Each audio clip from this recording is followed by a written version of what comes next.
ধরা যাক আমি কোনো স্টুডেন্ট পড়াচ্ছি। এবার স্টুডেন্টের কোনো আচরণ বা কোনো ব্যবহার ভীষণ অ্যানয়িং। তো সেক্ষেত্রে আমার কি করা দরকার? সেক্ষেত্রে আমি যদি তার দিকে চোখ পাকাই বা বড় বড় চোখ করে তার দিকে তাকাই, তাহলে কিন্তু সে খুব সহজেই বুঝে যাবে যে আমার টিচার ব্যাপারটাকে ভালোভাবে একেবারেই নিচ্ছে না। এটা কিন্তু এক ধরনের কমিউনিকেশন, আর এই কমিউনিকেশনটাকে বলা হয় non verbal communication.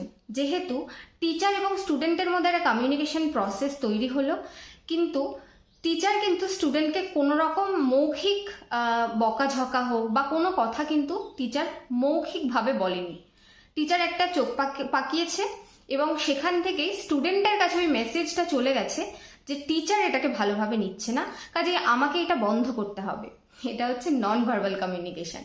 Non verbal communication শুধুমাত্র মানুষ মানে ম্যান টু ম্যান হয় না, নন ভার্বাল কমিউনিকেশন হয় পশু পাখিদের মধ্যে বা মানে যারা কথা বলতে পারেন না তাদের মধ্যেও।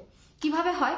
আমার যত্ন, আমার ব্যবহার, আমার কথাবার্তা, আমার আলোচনা, আমার টাচ বা আমার কণ্ঠস্বর সমস্ত থেকেই কিন্তু একটা নন ভার্বাল কমিউনিকেশন তৈরি হয়, যেটাতে কথা বলার কোনো প্রয়োজন নেই, অথচ আমি আমার যত্নের মধ্যে দিয়ে আমার তার প্রতি ভালোবাসা বোঝাতে পারি, বা হয়তো চিৎকারের মধ্য দিয়ে বা খুব কর্কশ গলার স্বরের মধ্যে দিয়ে তার প্রতি রাগ, ঘেন্না, বিদ্বেষ এইটা বোঝাতে পারি।